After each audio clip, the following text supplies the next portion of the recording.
qu'est-ce que c'est que être palestinien? Ça veut dire quoi? Voilà, très bien. Et d'abord, il faut savoir que quand on voit la réalité aujourd'hui, d'ailleurs, pendant des années en Europe, il y avait un mouvement de révisionnisme. Vous connaissez? Il y avait, comment il s'appelle, qui est décédé, et qui avait le prix de Nobel, qui poursuivait tout ce qui était révisionniste en Europe, de l'Holocauste. Elie Wiesel. Elie Wiesel, bravo. Elie Wiesel, voilà. Chaque personne qui tentait même de dire qu'il n'y avait pas 6 millions, il y avait 5 999 000, il était poursuivi par Elie Wiesel. Moi, j'ai connu Elie Wiesel, très bon. Et j'ai connu tous les gens intellectuels de cette période, Goldman, etc. Pourquoi est-ce que je prends l'exemple de Elie Wiesel? Parce qu'il a eu raison d'éviter que des gens falsifient l'histoire. C'est-à-dire que, est-ce que tu savais, je peux te tutoyer? Oui. Est-ce que tu savais que toi, tu parles de Ben Gurion et qu'il y avait un aéroport avant? C'est pas né en 48. Oui. Et il y a des choses, il y a un peuple qui a vécu ici. Il y a des régions qui ont des histoires communes. Ça veut dire qu'on peut dire que la Judée et la Samarie, qui s'appelle Cisjordanie, et la Galilée, par exemple, ou les villes de Paul, et sont communs au judaïsme, à l'histoire du peuple juif, et à ceux qui vivaient ici pendant des décennies. Il y a des régions, d'ailleurs, qui, au niveau biblique, n'est pas indisputable. La bande de Gaza n'est pas disputable. La bande de Gaza, prends la Bible, à Torah, כתוב זה ארץ פלישתים. מהתנ"ך, עמלק וכל זה, כשמשה חוזר, הוא צריך להילחם בהם. הם מאז ומתמיד היו, ils étaient toujours, voilà, en français, pardon, ils étaient toujours ארץ פלישתים, voilà, c'est l'automatisme. Ils étaient toujours, d'ailleurs, je parle mieux en hébreu, oui. Et ils étaient toujours là-bas. Donc, il est très bien le français. Oui, merci. Les conseils en français, c'est très bien. Voilà, merci, c'est gentil. Donc, il faut savoir que, je vais répondre à la question, ils se voient comme ceux qui ont vécu ici avec leur rite et leur habitude, avec la langue, avec leur façon de manger, de s'habiller, de chanter, de penser, d'écrire, comme on a été ici depuis des décennies. Rien n'a changé. C'est vrai qu'on était sous l'Empire ottoman, c'est vrai qu'on était sous le mandat britannique, et c'est vrai qu'aujourd'hui il y a l'État d'Israël qui existe, mais pour nous, rien n'a changé. C'est-à-dire que si l'État d'Israël existe, c'est pas parce qu'elle existe qu'on doit changer nos rythmes, nos habitudes, notre langue, nos amours, nos habitudes. Est-ce que vous me comprenez? C'est ça. Maintenant, c'est vrai que quand on vient nous dire, écoutez, mais avant le 1948, vous n'aviez pas un roi ou un premier ministre qui était palestinien, et c'est quelque chose que Arafat maintenant il a inventé, etc. Et des choses comme ça. Il faut savoir que c'est pas tout à fait ça. Et Arafat, c'est un peu le De Gaulle de la nation palestinienne. Il a ressuscité le sentiment national qui existe depuis. Il y avait plein de personnes avant qui étaient, qui étaient là. Et Mohamed Amin Hussein, il était là. Il y a plein de gens qui étaient là, on avait une vie de société normale. On avait des hôpitaux, il faut savoir que par exemple, 100 ans en arrière, si on revient, Kalsoum, vous la connaissez. Si par exemple en France, il faut qu'un chanteur soit reconnu, il va, je ne sais pas moi, au Bataclan ou à l'Olympia, je ne sais pas, il doit faire ça pour qu'on dise, voilà, il est très bien. Ici, Kalsoum est venu à Alhambra en 1930 et quelques pour être reconnue comme la première chanteuse dans le monde arabe, ainsi que Mohamed Abdel Wahab. Il faut savoir qu'il y avait ici une vie très prospère. Voilà, c'est ici, c'est le centre de Sainte-Théologie qui est dans la rue de Jérusalem. Jérusalem. Oui. Kalsoum est égyptienne. Pardon?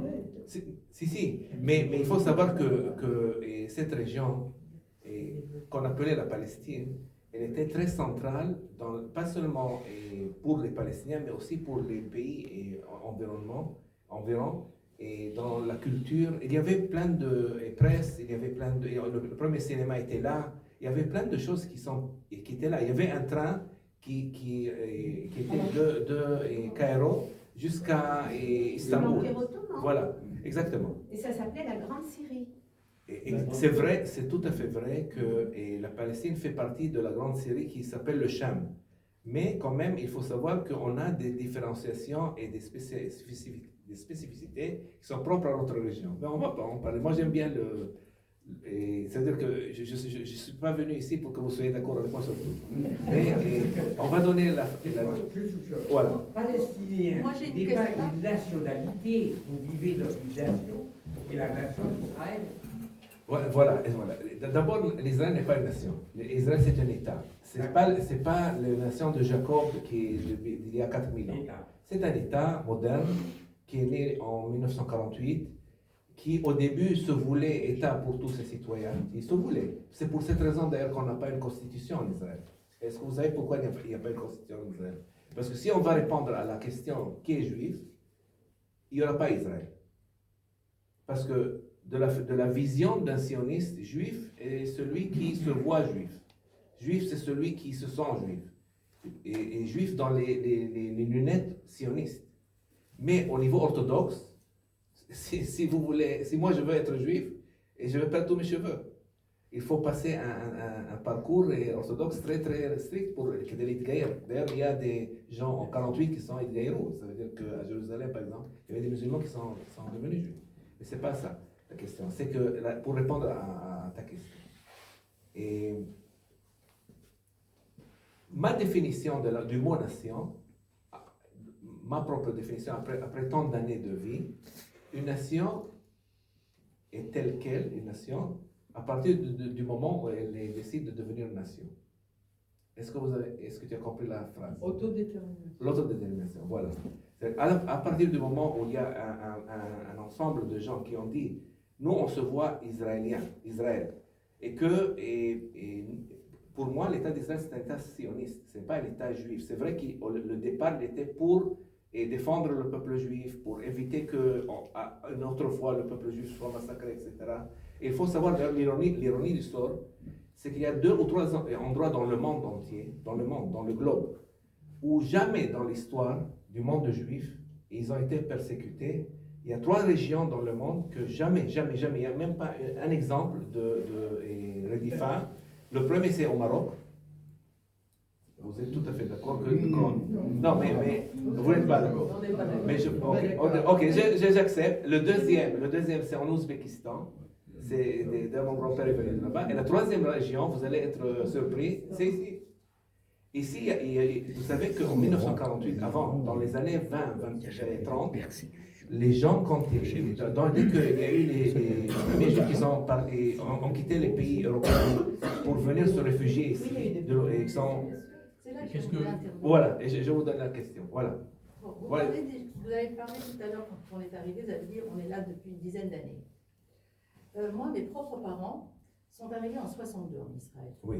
Pourquoi? Parce qu'ils ont été chassés d'un pays musulman. Mhm. Comme Non, je sais. presque 1 million de juifs qui ont été chassés d'un pays musulman. L'Algérie, Tunisie. Plusieurs pays. Oui, plusieurs pays. Donc finalement, ceux-là ne l'ont pas fait par choix, Mhm. comme la majorité des personnes qui sont là aujourd'hui. Ok. Donc, vous voyez, bon, c'était des réfugiés qu'on n'a jamais considérés comme des réfugiés.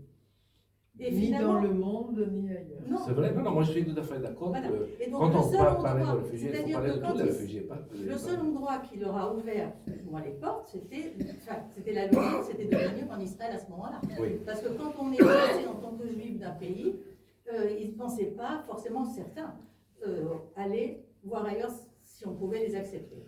Donc, vous voyez, c'est un Docteur parallèle Boukhari. aussi. Docteur Boukhari et Hamoudi, vous avez appelé Hamoudi. Hamoudi, c'est mon prénom. D'accord.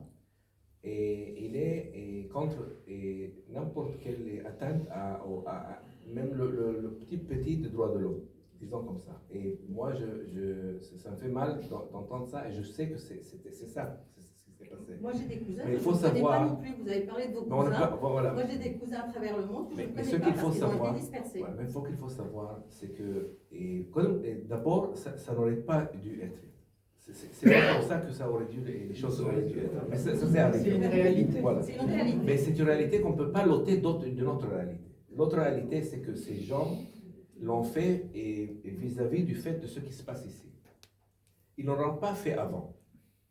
Il faut avouer cette chose. La deuxième chose, c'est qu'il faut savoir, dans les années 20 et 30, alors Annie, Annie Lomatique, je ne, comment dire, jamais une action par rapport à notre action. Ça veut dire que, par exemple, si vous me demandez le 7 octobre, je vous dis c'est le pire des choses, ça n'aurait pas dû être, mais on ne peut pas l'ôter de la réalité qui existe depuis 75 ans. Mais on ne va pas rentrer dans ce, je vais répondre à un moment.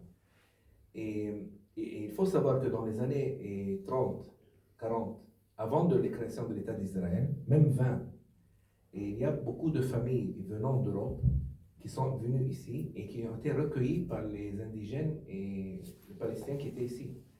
Et qu'il n'y avait pas de cette tension entre Arabes et Juifs à cette époque. La tension a commencé dès que les gens ont compris. Non, vous faites pas ça, c'est comme ça. Non, il y en avait. Il y en avait, mais c'est à partir du moment où certains, disons les partis politiques et nationalistes ont compris qu'il y a un rêve sioniste qui commence à... Très intéressant, mais il faut qu'on se dise les vraies réalités. Non, que la réalité, que la réalité. La position du Moufti de Jérusalem. Tout à fait. Et avant.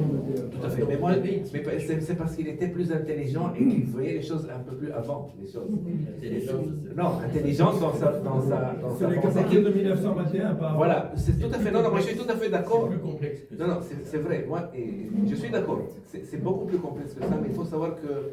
Et ça, c'est la réponse à mon ami qui est là sur le loge. Il regarde le téléphone. Voilà, exactement. Il nous a posé la question sur la nation palestinienne. Je voulais savoir, est-ce que les Palestiniens se sentent vivre dans un État? Ici, Parce qu'ils sont palestiniens, mais l'État dans lequel ils vivent, c'est l'État d'Israël. tout à fait, voilà. Parce que c'est ce que je disais ici. C'est que pour faire partie de l'État, il faut que l'État soit ouvert à les accepter. Et là, c'est le médecin qui va vous parler. Si on veut prendre un greffon, et le greffer dans un corps, il faut désensibiliser le greffon et le corps pour qu'il y ait une implantation. La première des choses qu'on n'a pas fait ici, c'est qu'on n'a pas préparé la région à accueillir l'État d'Israël. Israël a commencé son chemin dans une région qui est très hostile et qui ne comprend pas l'État d'Israël. Parce que l'État d'Israël, ce n'est pas essentiellement à cette époque les gens qui venaient du Maghreb, ce sont les gens qui sont venus d'Europe. C'est un État européen qui a été créé dans une région qui ne comprend pas les rites et les habitudes européennes. Et ça, on aurait dû désensibiliser cette région, c'est-à-dire et préparer les choses, mais les choses vont très vite et on ne peut pas changer l'histoire. La deuxième chose, c'est que pour que les gens ici se sentent part de l'État d'Israël, il faut que l'État d'Israël fasse des choses pour que les accueillir. On ne peut pas supposer que les gens soient partis de l'État d'Israël quand on fait une loi qui dit que le Chok HaLeom. Vous connaissez Chok HaLeom? Chok HaLeom, Chok HaLeom, c'est חיקוק של התנהגות שהייתה קיימת משנת 48. Il faut savoir que les gens ne savent pas qu'à partir de l'année 48 jusqu'à 56, et vous allez me corriger parce que je vois que vous connaissez bien l'histoire, il y avait Hukum Askari, ça veut dire la loi martiale. Voilà. Et les gens, ils étaient dans des ghettos, dans leurs villages et villes. À Jaffa ici, il y avait des barbelés autour de la Ajami, 6 ans ou 7 ans, et on n'avait pas le droit de sortir de Ajami. Ce que si vous allez manger là-bas, il faut savoir que c'était un camp, comme un camp de concentration. Et que les gens, pour sortir, le massacre de Kfar Kasser, il s'est passé à cause de ça, parce que les gens n'ont pas compris qu'ils ont une heure de revenir, ils sont restés dehors et ils ont été massacrés. Moi, je ne veux pas revenir sur les choses qui font mal. Je veux regarder l'avenir.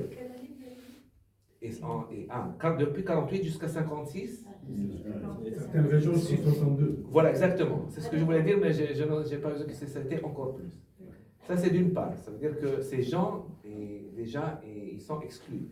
La deuxième chose, c'est qu'il faut savoir que pendant des années, ce qu'on ne vous dit pas, parce que vous n'êtes que 10 ans, aujourd'hui, quand vous prenez un passeport, même si je m'appelle Tony ou Johnny ou je ne sais pas quoi, on ne peut pas voir si je suis arabe ou juif. Par contre, aujourd'hui, c'est beaucoup plus. La technologie a fait les ségrégations beaucoup plus complexes. C'est-à-dire que beaucoup plus et Sournoise. discrète. Voilà, c'est Discrète. bon. Discrète. Voilà. Et il y a des codes. Avant, il faut savoir que quand j'avais un passeport, moi j'avais ce passeport.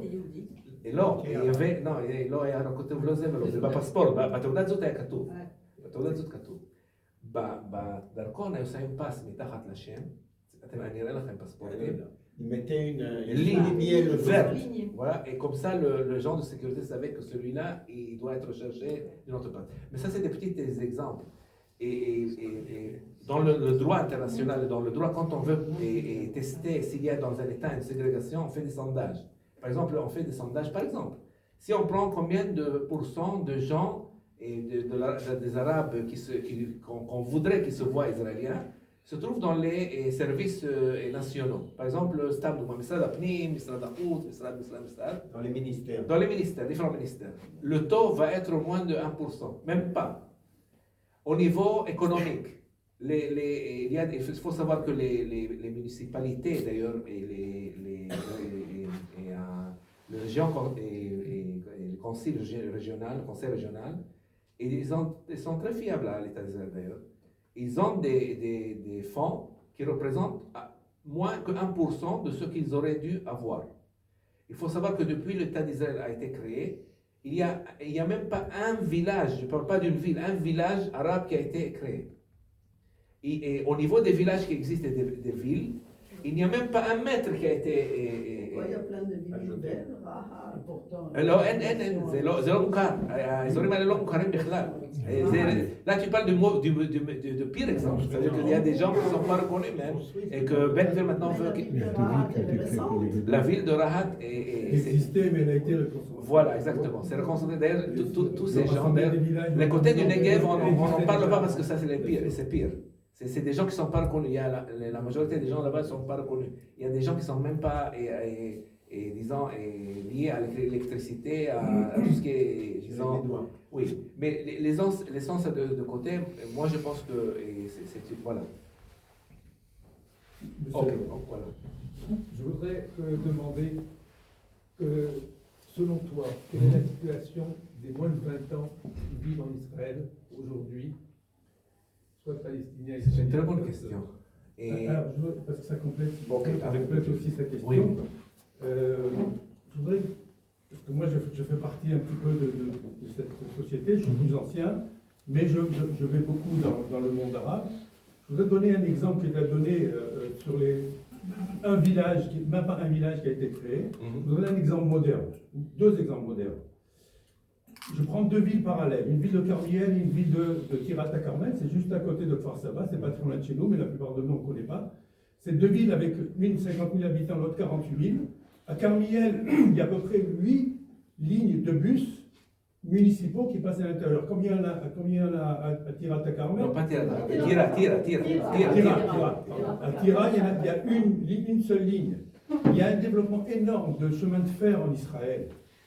Il y a un chemin de fer qui va de Akko jusqu'à Carmiel. Quand il s'arrête à Carmiel, il n'y a pas un seul village arabe où il y a une station de train.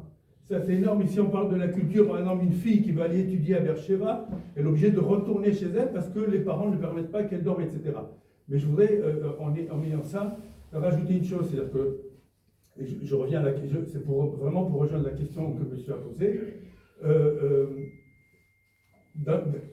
Il faut que, de la même manière que nous, on te comprend, et ça, vraiment, bravo à Olivier Baird d'avoir eu le courage de présenter ce sujet-là. Ça, c'est vrai que je sais qu'il faut du courage. Et je veux dire, de la même manière que nous, on doit essayer de vous comprendre, il y a certaines choses, et ça, je fais un rapport avec ce que, quand on s'est vu vendredi, voilà, exactement. j'ai dit quelque chose, j'ai pas eu le truc, c'est que la notion du sionisme, je ne pense pas que les Arabes la comprennent complètement. Et s'ils comprenaient un peu mieux la question du sionisme, ça poserait beaucoup de problèmes. Oui. Et donc, je reviens à la question... C'est la question de la désensibilisation. Qu'est-ce que tu penses un sujet qui est très brûlant dans la société israélienne, c'est la notion de l'enrôlement, la notion de faire l'armée ou de ne pas faire l'armée, oui, tout à fait. Par rapport à ça. Voilà, alors ça rejoint même la question d'Oro et disons comme ça, d'abord, si l'État d'Israël est un État normal... Parlez plus fort. Pardon, voilà.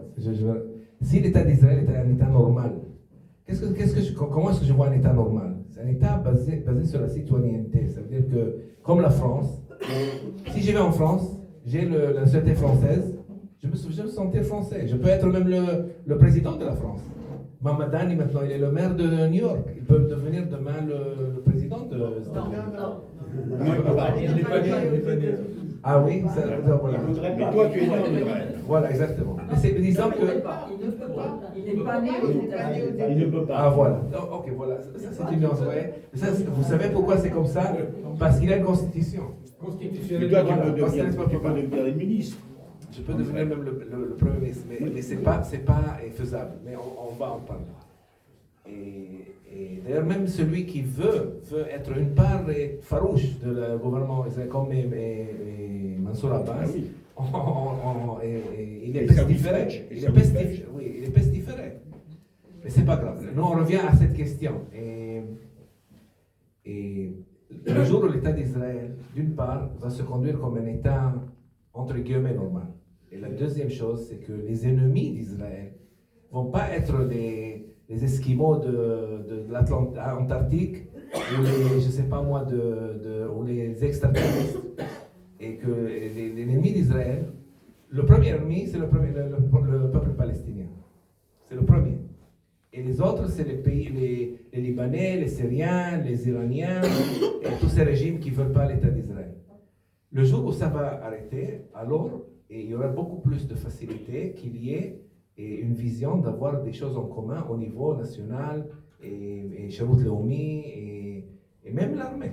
Mais moi, je suis contre la guerre, je suis contre les armées, donc, mais c'est utopiste. Mais disons que oui, je comprends la situation, et il faut qu'on pense à un certain moment qu'il y ait un service, et d'ailleurs, ça se fait.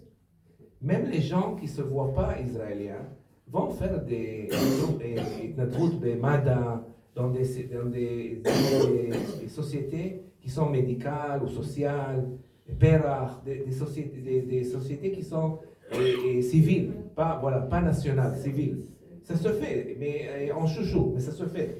Ça veut dire que ça se fait, ça existe. Mais il faut savoir que on voudrait que ce soit général. Tout à fait. Oui.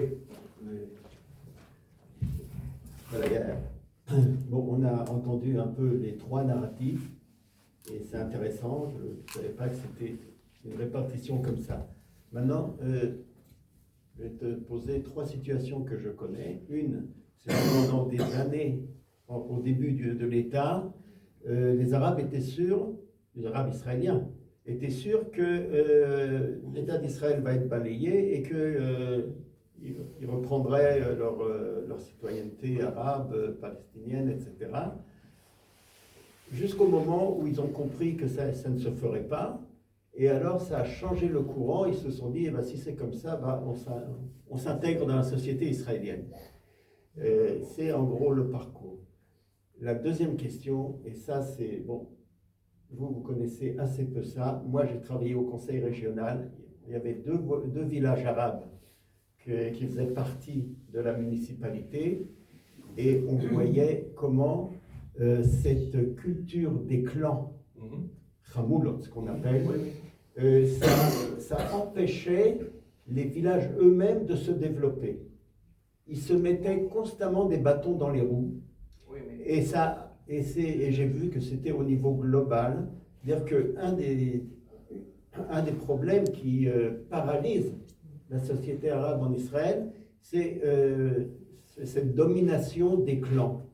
Et les jeunes qui disaient oui, nous on est différents, etc., lorsqu'ils recevaient l'ordre de voter pour ça ou de faire ça, ils le faisaient. C'est-à-dire que cette culture des clans, elle continue à paralyser la société arabe et voilà. Troisième point. Même avant 48, Le troisième point. Tu avais trois. J'en ai un troisième. Pour répondre à ma question, Oui. vous avez en fait évoqué le fait que les Israéliens palestiniens ou arabes palestiniens, en fait, se sentent comme des indigènes. Ils ne se sentent pas, ils sont des Ils sont, Égyptiens. d'accord.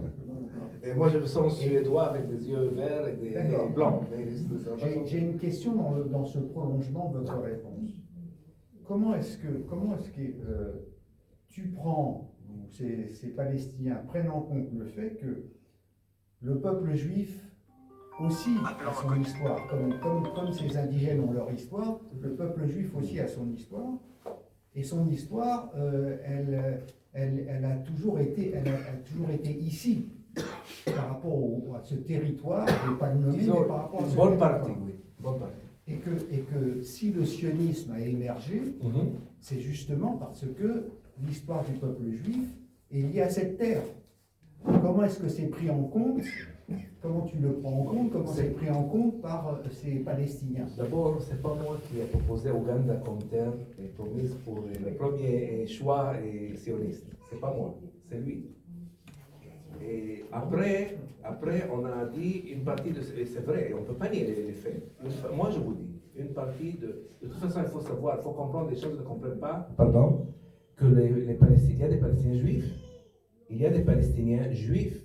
Pas parce qu'ils étaient là avant 1948. Non, non. Il y a jusqu'à aujourd'hui il y a des Juifs en Jérusalem qui ne reconnaissent pas l'État d'Israël. Et c'est pas, il faut savoir que c'est pas un ou deux personnes. C'est une, et ça c'est très dangereux. Non, mais moi je dis que c'est très dangereux de penser comme ça. Parce qu'il y a des jeunes, même des jeunes Tel Aviv, qui aussi pensent comme ça. Mais pourquoi je vais juste finir la réponse. C'est que un homme sage ne peut pas nier la réalité, toute la réalité. C'est pas une réalité sélective. Il y a deux réalités. Et ces deux réalités, il faut les mettre sur la table. Il faut, avec ces deux réalités, et voir comment est-ce qu'on survit. Et c'est pour ça que j'écris c'est pour cette raison.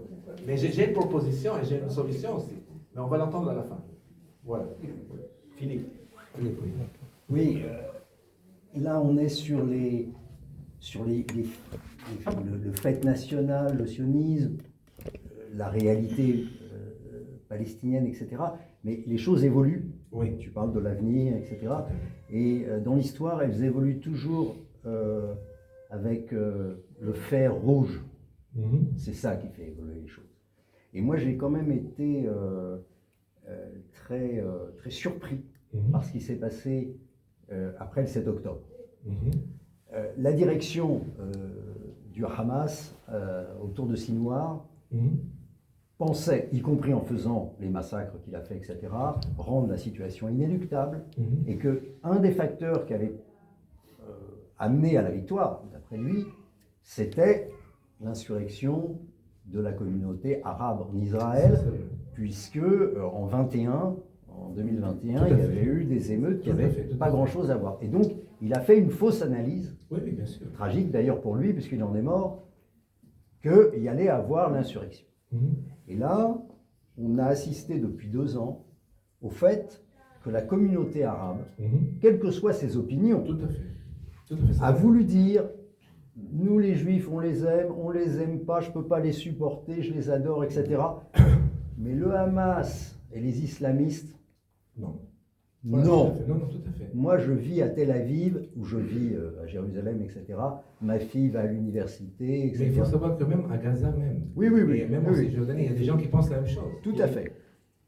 Et là, d'une certaine manière, il faudrait que les Juifs considèrent cette situation. C'est-à-dire que depuis 2 ans, la communauté arabe en Israël a été loyale. Loyale. Tout à fait. Et pour l'instant, ça flotte un peu. Mais donc ça, c'est une nouvelle réalité, c'est-à-dire que ça a été le Rubicon. Est-ce que vous êtes avec eux ou est-ce que vous n'êtes pas avec eux?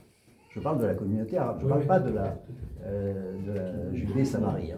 Donc, pour moi, la question c'est, qu'est-ce que tu penses par rapport à cette situation du ressenti, par rapport à 2 ans de guerre, ce qui n'était jamais arrivé?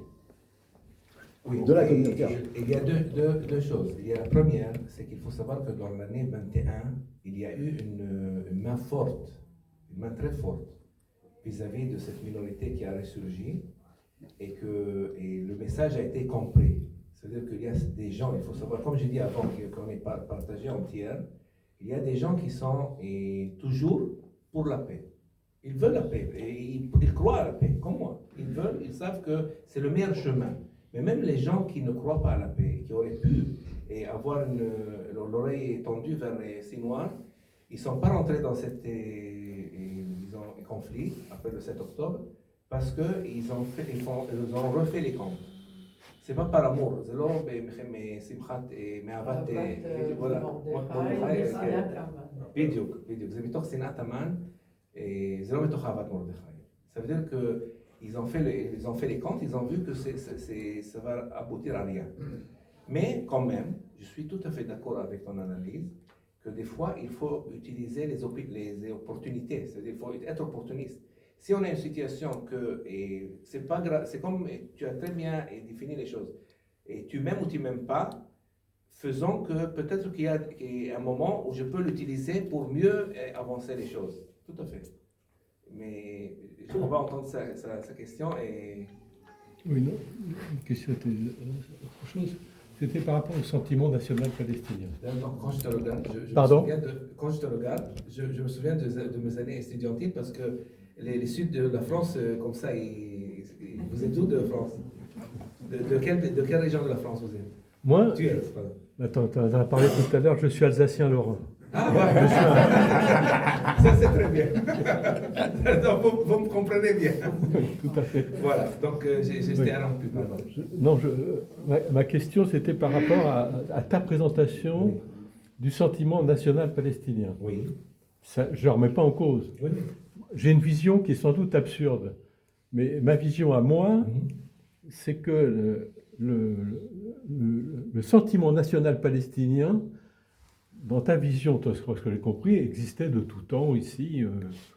Les gens, la population qui habitait ici avait le sentiment d'appartenir. Il n'a pas été mis en question. Moi, j'avais une vision que, sans que ça leur mette en cause, puisqu'effectivement une nation se constitue quand des gens décident, nous formons une nation. Donc ça ne délégitime rien dans ce que je veux dire. Mais j'avais cette idée, que finalement le mouvement national palestinien, le sentiment national palestinien, était finalement une création du sionisme. Une création du sionisme en tant que, par rapport à une entité palestinienne, si tu veux, séparée de ce dont on parlait tout à l'heure, la Grande Syrie, etc. etc. D'autant plus que c'est vrai ou c'est pas vrai, c'est vrai ou c'est pas vrai, mais est-ce que l'image d'une population autochtone qui tout à coup voit déferler des Juifs qui viennent d'Occident, ou d'Orient, puisqu'on a aussi, très tôt d'ailleurs, très tôt, M. Marciano va nous en parler, cette idée-là aussi, que des gens viennent du Maghreb très tôt ici. Ce que je veux dire, c'est à ce moment-là, je ne sais pas si c'est vrai, je pense que oui, mais cette terre était relativement peu peuplée, et du nord, l'Empire ottoman a envoyé des gens pour contrer un petit peu la population sioniste, la population juive qui augmentait, et surtout, avec le développement économique qui se faisait, tout d'un coup, beaucoup de populations arabes sont venues d'Égypte, de Syrie, etc., etc. Donc, ça ne remet pas en cause du tout cette existence d'une nationalité palestinienne, si tu veux. Mais l'image un petit peu que tu vois, qu'on trimballe en Occident surtout, qu'il y avait une très vieille population palestinienne qui habitait ici depuis toujours, et tout d'un coup qui voit déferler des bandes d'occidentaux, c'est une image un peu caricaturale, c'est ça que je veux dire. Je mets en cause rien du tout sur les légitimités réciproques des deux peuples. C'est une des choses qui prouvent que je suis israélien. C'est quand on me pose une question, je pose une autre question. Moi, j'ai une question. Je vais être un peu le diable dans cette affaire. Est-ce qu'un peuple qui se dit peuple, et que je dois le reconnaître comme peuple, qui est composé de différentes nationalités, que la plupart de ce peuple qui existe maintenant, la plupart de ce peuple n'est pas né même ici, qui est tellement polyglotte et différent. Non, c'est pas vrai. Maintenant, je sais que ça se met, mais quand même, pour un peuple, c'est un taux très élevé. C'est pas que 95% des gens sont nés ici et 5% là. Non, mais l'origine du peuple est en France. Non, dans cette salle, soulevons le doigt, qui est né ici? Voilà. Voilà, super. Oui, mais c'est normal, puisque Non, là, c'est non, l'association mais des voilà, francophones. non, Les gens âgés, les gens âgés. Non, c'est pas. Écoutez, La la discussion historique, elle n'est pas tellement. Non, mais ça, c'est mon grand-père. De l'autre côté de maman, on est palestinien. Super, super, voilà. Non, mais disons, soyons honnêtes. À l'échelle personnelle, maintenant, je ne vais pas parler de mon grand-père et de ton grand-père, et je les aime beaucoup les deux.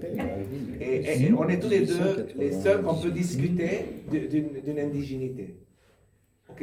Même elle peut me dire, moi je suis plus palestinienne que toi, parce que moi, au départ, j'avais des papiers palestiniens avant quel âge j'ai... Non? Ah voilà, super. Donc il est jeune, très jeune. Voilà, mais pourquoi je remets la question. Et il faut respecter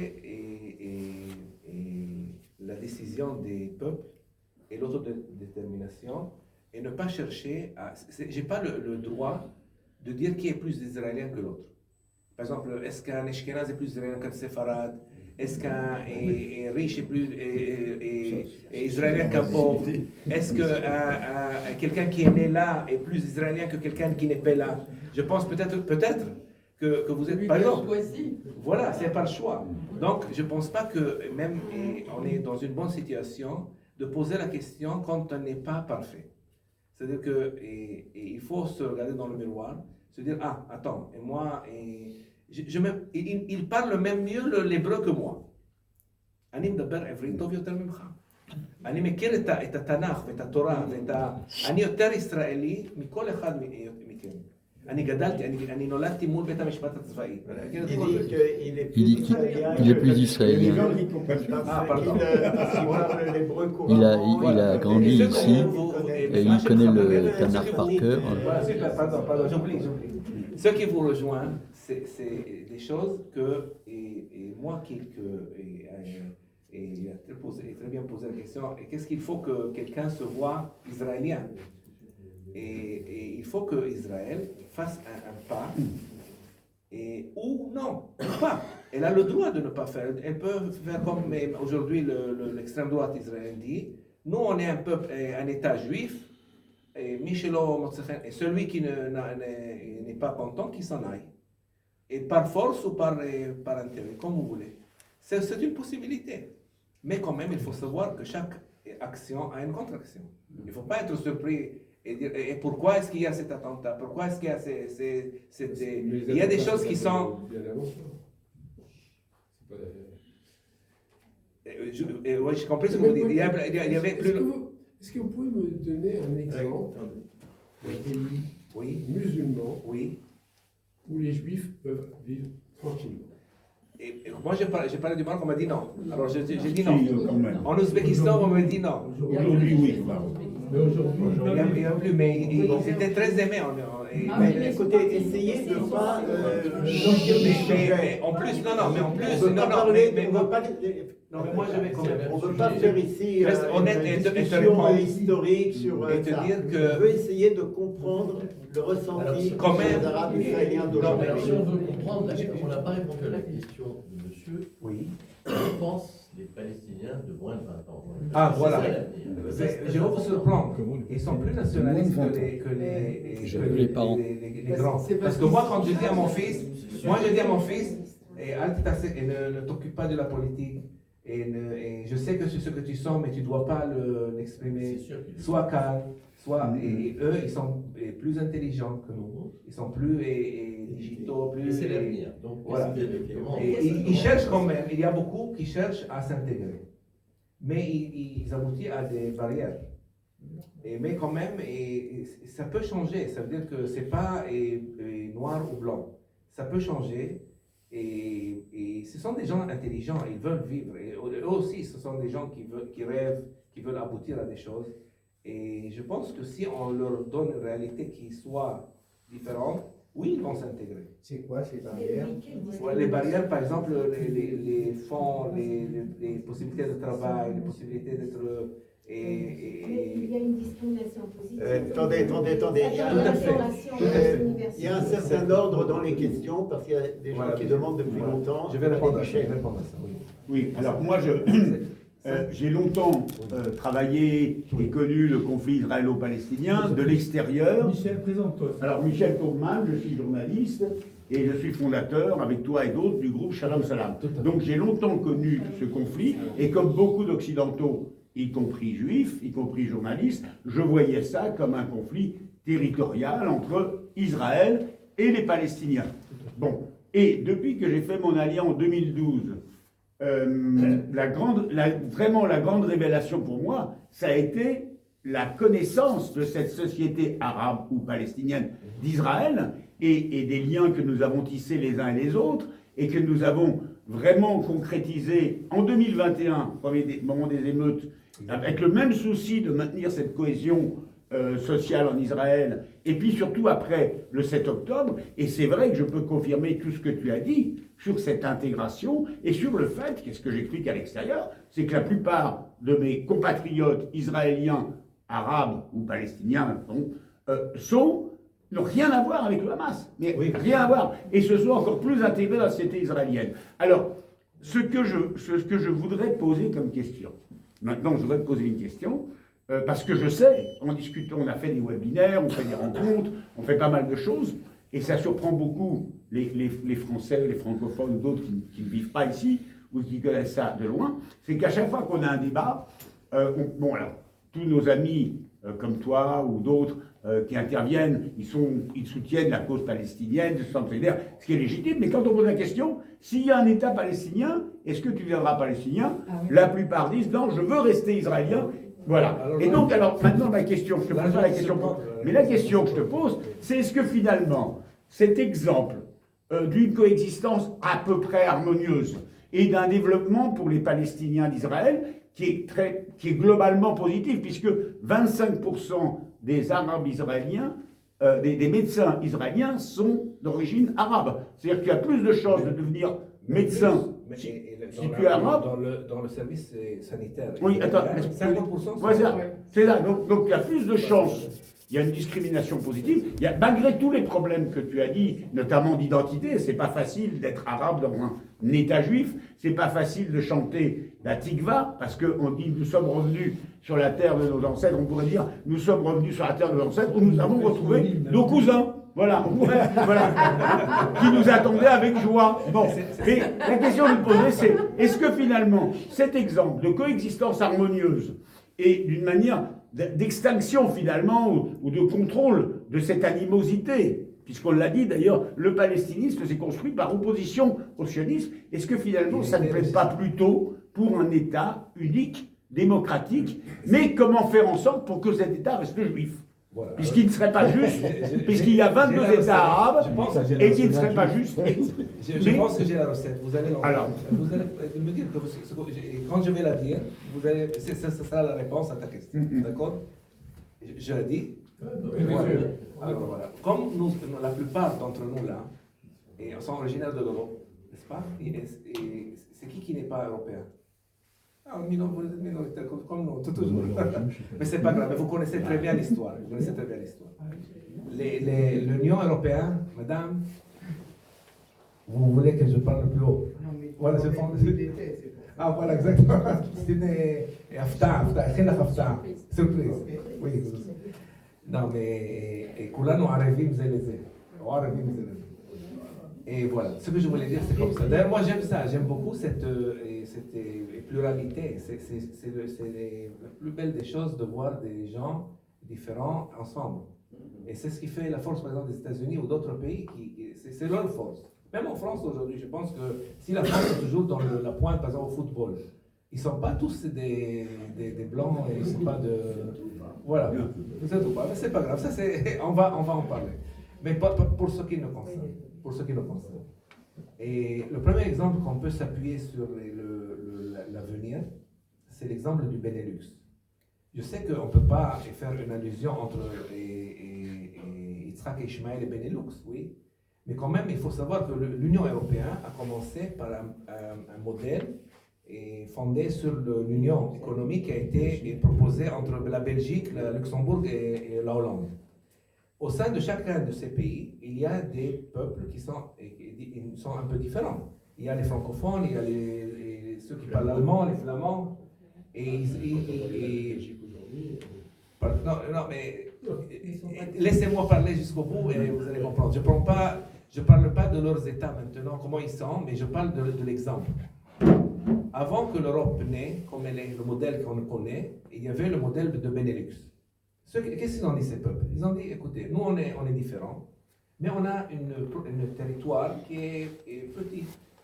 Et on a des populations qui sont partagées des deux côtés. C'est-à-dire qu'à la fois en Belgique, en Hollande et en Luxembourg, il y a des Flamands, des francophones et des allemandophones, des Deutsch. Et ils ont dit, faisons comme ça, on va réunir notre territoire, on va s'appeler le Benelux, on va avoir chacun son drapeau, sa nation, son État.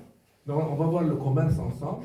On va faire une union économique. Voilà, une union économique. Cette union économique leur a permis de faire que le territoire de chacun de ces pays a grandi. Et deuxièmement, que les populations étaient libres de se mouvoir librement dans leur territoire. Mais pour ça, il leur aurait fallu des lois identiques, etc., et dans tous les niveaux. Après l'Europe, après la Deuxième Guerre mondiale, ils ont vu ce modèle et ils ont fait l'Union européenne. Et maintenant, en Europe, si moi, je décide d'aller à Paris, mais je veux revenir de Stuttgart, par exemple, alors je prends l'avion pour Paris et je reviens de Stuttgart. Et d'ailleurs, en passant de Paris à Stuttgart, je ne me sens pas même passer entre pays, alors que je serai en France et en Allemagne.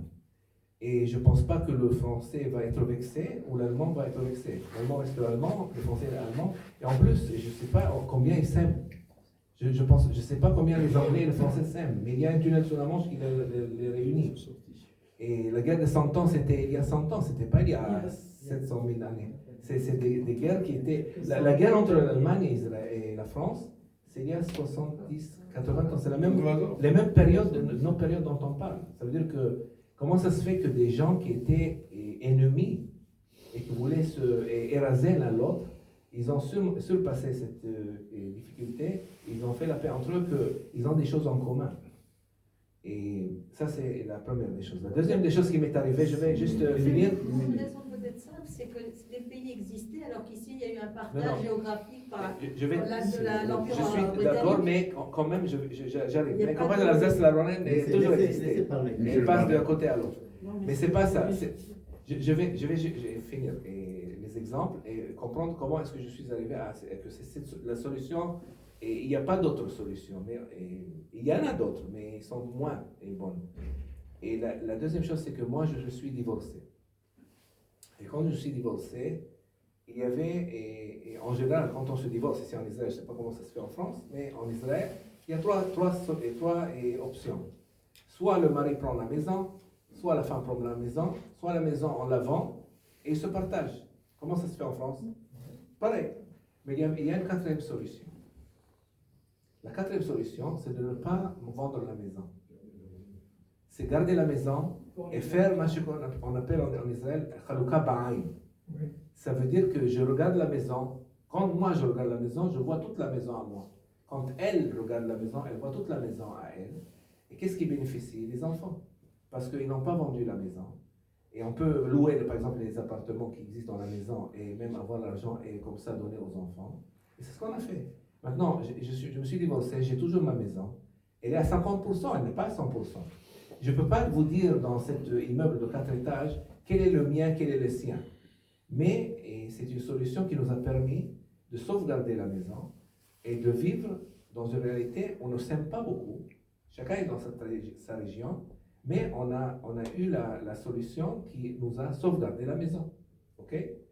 Ça, c'est pour dire à ta réponse que là, on discute de quelque chose qui existait, qui n'existait pas des États, c'était des territoires. Et c'est là que je reviens à ce que Michel a dit à propos que le conflit n'est pas territorial. Le conflit n'est pas territorial. Le conflit, il est d'identité et de survie, mais pas de... ça c'est à moi, ça c'est à toi. C'est pas le conflit. D'ailleurs, ce n'est pas un conflit religieux. Je sais que le sioniste aime beaucoup dire les musulmans, les juifs, etc. Il faut savoir que le vrai problème n'est pas religieux du tout. Ça veut dire que la majorité du monde musulman, la majorité, ne voit pas du tout le judaïsme comme ennemi, au contraire. Et ni la christianité qui existe ici. Et je ne sais pas comment en Europe, mais ici, on n'élit pas les gens à cause de leur religion. La notion politique et la politisation de la religion par le sionisme et par le panarabisme aussi, par le nationalisme palestinien, a fait que le conflit est devenu comme ça. Et que c'est vrai que la majorité des Palestiniens sont musulmans et que la majorité des Israéliens ou des sionistes sont juifs. Alors ça donne l'impression comme si c'était une guerre des religions, mais ce n'est pas une guerre de religion. Et je pense que si la cause palestinienne n'existe pas, il y aurait pas demain, hier, il y aurait la paix avec l'Indonésie, la Malaisie et tous ces pays qui n'ont rien à foutre avec ils veulent être avec Israël.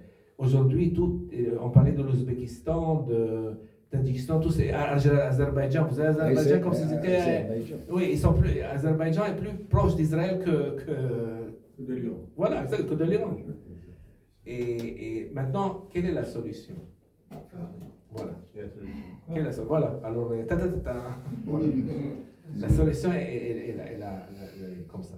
Moi, je pense et je crois en une confédération israélo-palestinienne. Et donc, une confédération, le mot confédération, pardon? Solution de Pérez. Et elle est basée sur ça. Essayez de le laisser parler. Voilà, parce qu'il faut la comprendre. Une confédération, c'est une réunion de deux fédérations. D'ailleurs, l'État d'Israël, et aujourd'hui, il ressemble plus à une fédération qu'à un État. Pourquoi? Parce que nous, dans cette salle, on est plus proches l'un de l'autre que moi, je suis palestinien musulman et vous êtes juif israélien, que le dénominateur commun que vous avez, par exemple, avec quelqu'un de Bnei Brak, okay? Ou Mea Shearim. Moi, j'y vais à Mea Shearim comme si je vais à Jaffa. Toi, tu ne peux pas faire la même chose. Si jamais tu vas passer le Shabbat là-bas, ils vont l'auto. Voilà, Shabbos. Ils vont te dire Shabbos. Moi, je connais, j'étais petit, j'étais à Jérusalem. Et pourquoi est-ce qu'Israël est une fédération? Parce qu'elle est composée de plein de factions et sous un toit. Mais il y a une différenciation dans ce toit, au-dessous de ce toit. Donc il faut commencer à agir comme une fédération. Nous aussi, pareil. Et il vient de le dire. Moi, je ne pense pas que j'ai des choses communes avec Hamas. Oui, ça n'a rien à voir avec moi. Et en Cisjordanie, pareil. Et il faut aussi ne pas oublier les gens qui n'ont pas, qui vivent sur le fait qu'ils veulent revenir. Je ne parle pas de tous les réfugiés, mais une partie, une toute petite partie, et qu'il faut la prendre aussi en considération. Et en plus, dans cette notre fédération, il y a les musulmans, les chrétiens, les druzes, les juifs. Il y a des juifs qui se voient faire le Palestin. Donc, il y a deux fédérations qu'il faut composer d'abord. C'est une solution, à mon avis, qui doit se passer à 4 étapes. Et pour qu'elle aboutisse à la fin à une confédération réussie comme l'Union européenne. La première étape, c'est que chacun de son côté commence à faire l'ordre dans son côté. Ça veut dire que l'Israël doit faire l'ordre en Israël. Et j'aime pas l'autorité palestinienne, mais disons une autorité palestinienne fasse l'ordre intérieur.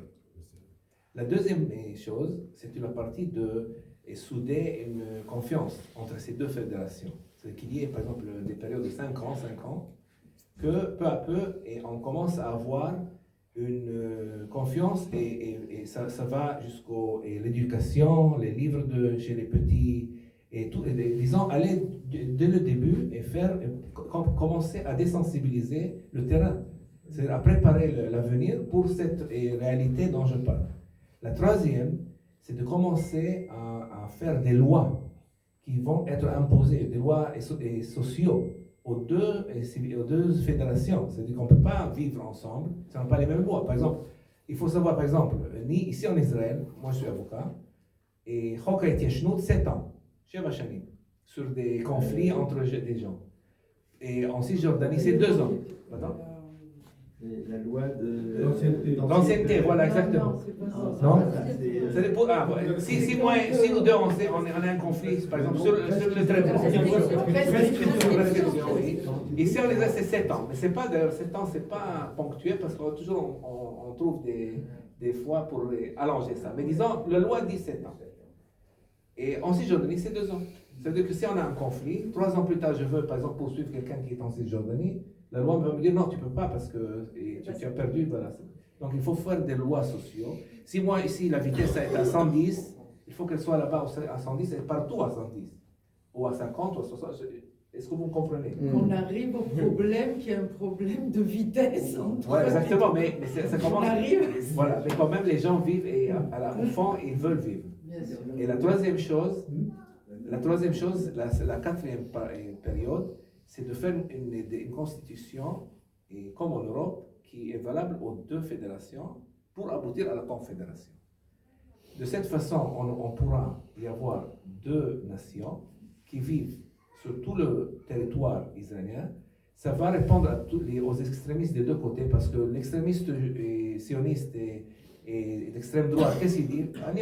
Israël. Moi, je veux tout Israël. Mais pas seulement tout Israël, même la Jordanie, même l'Irak, je ne sais pas quoi. Celui de Hamas, il dit, moi, je veux toute la Palestine. Je ne veux même pas tout. Je veux tout. Du Jourdain à la mer. Exactement. Donc, dans cette situation, celui-là, les 2, ils ont abouti à la même situation. Tu ne peux pas dire maintenant que tu n'as pas tout. Tu as tout. Et deuxièmement, si nous tous, on va aller à un hôtel au Yarkon là maintenant, on voit des drapeaux. Qu'est-ce qui me gêne de voir un drapeau israélien, palestinien et même un drapeau européen? Parce que moi je pense que cette notion va nous pousser même à faire une partie de l'Europe. On peut. C'est vrai qu'on n'est pas une puissance, je ne sais pas, peut-être que oui, une puissance économique. On est une puissance technologique. Mais aussi, on est une puissance au niveau de la foi. On est le centre des religions du monde. Et l'Europe peut être intéressée par le fait...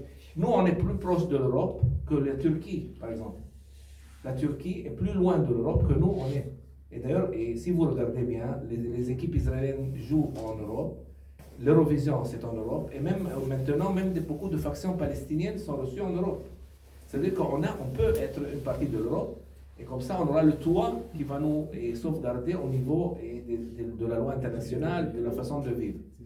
Je sais que ça paraît utopique. Et dans cette réalité, qu'on n'est pas loin de 7 octobre, on dit, qu'est-ce qu'il dit celui-là? On vient d'être massacré et il nous parle de confédération. Mais il faut penser à la confédération dès maintenant pour qu'elle soit réalisable 20 ans plus tard. Ce n'est pas quelque chose qui se fait du jour au lendemain. Mais dans cette situation, il n'y aura plus de... Il y aura plus de questions à propos de qu'est-ce que tu te vois. Moi, je me vois, et toi, tu te vois israélien. Et je fais partie de la Confédération israélo-palestinienne. Et voilà. Donc il y a un État palestinien à créer d'abord. Voilà, exactement. C'est ce que j'ai dit. Tout à fait. Non, je suis tout à fait d'accord. Ça commence par une organisation de cette façon, mais qui sera sur un territoire défini. Moins que ce qu'on peut, mais il faut commencer par ça, oui, c'est vrai. Ça, c'est l'organisation d'une fédération. Oui, les conditions de fédération que tu expliquais, en fait, on les avait, l'idée, c'était un peu l'idée des accords d'Oslo. Oui, mais les accords d'Oslo, non, je vais répondre à l'accord d'Oslo. L'accord d'Oslo, la bonne fois qui a été là-bas, elle était que d'Oslo, que de Norvège. Voilà. Arafat, je vais vous dire une chose. Tout le peuple palestinien, même ceux qui se voient israéliens, préfèrent une solution que Israël ne soit pas. Et tout le peuple israélien préfère une solution que la Palestine ne soit pas. Soyons honnêtes. Oslo a fait une réalité qu'il y a un souverain qui c'est Israël, il y a un peuple qui est moins souverain qui est le palestinien, et on gère leur vie au niveau quotidien, et ça n'a jamais été une solution que les 2 factions sont égaux dans cette équivalence. Mais parce que ça, c'était la période d'adaptation. Mais c'est ce que j'ai dit. Il a très bien compris la notion qu'il faut aboutir à une équité, voilà, à 2 États, et que ces 2 États sont au même niveau, et chacun travaille de son côté. Et quand ils vont aboutir à une confiance qu'on peut déjà faire des lois ensemble et des chemins ensemble, etc., on va aboutir à ça. La troisième chose qui m'a surpris ici en Israël et qui m'a donné la foi que je pense que c'est faisable, c'est le 3e événement qui m'a choqué. Je vais vous expliquer ce qui m'a choqué. Moi, j'ai, comme Michel l'a dit, ma vie, mais j'ai 80 à 90% de mes amis sont juifs. Et, ils viennent à mes fêtes, et je vais à leurs fêtes, et ils viennent chez moi, je vais chez eux, même les deuils. À Yom Echad, un jour, il y avait une copine à moi qui faisait les études de loi, et d'ailleurs c'est la maman de le gardien d'équipe de l'État d'Israël, et Glaser, si vous le connaissez, Omri Glaser, sa maman. Et son père est décédé. Ok, où est-ce qu'on va à la cérémonie? À Givat Shaul, à Yerushalayim. Moi j'y vais comme d'habitude, et je mets aussi la kippa pour respecter la région, et on marche, et puis à un moment donné, on monte. Je dis, hey, attends, est-ce qu'on va? On monte, mais le cimetière il est là. Je dis, non. Maintenant on met les gens par étage. Je dis, hey, écoutez, si les morts s'arrangent, les vivants ne vont pas s'arranger entre eux. Vous comprenez? On a un territoire qui est petit. Et parce que c'est petit, on ne peut pas arriver à mettre tous les morts dans le même niveau. Alors on a créé quelque chose d'intelligent, de faire 2 étages. Des immeubles aussi. Des immeubles aussi. Mais est-ce que vous comprenez? Quand il y a la bonne foi de résoudre les choses, tout peut avancer. On peut, la Hollande, c'est un pays qui a fait, la plupart de la Hollande, c'est une terre asséchée. Et Dubaï, par exemple, il y a plein de terres asséchées là-bas. Est-ce qu'on peut faire un île asséché devant Gaza ou devant Tel Aviv, etc. On peut avoir beaucoup d'idées. On peut faire des villes en étage. Il y a celui de l'Arabie Saoudite qui parle de néon. Est-ce que vous avez vu le projet qu'il a? C'est un projet un peu imaginaire, mais ok, si on a la bonne foi, ça marche.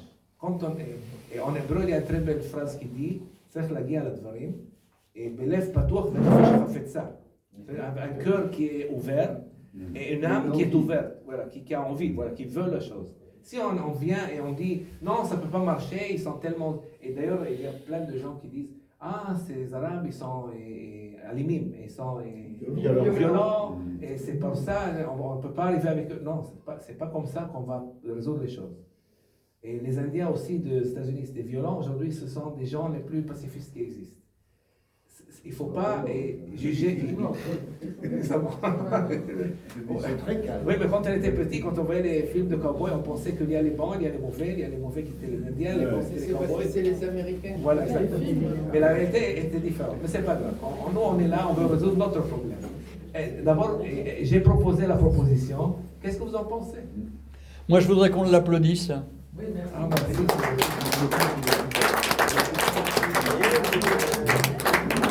Tu termines comme ça.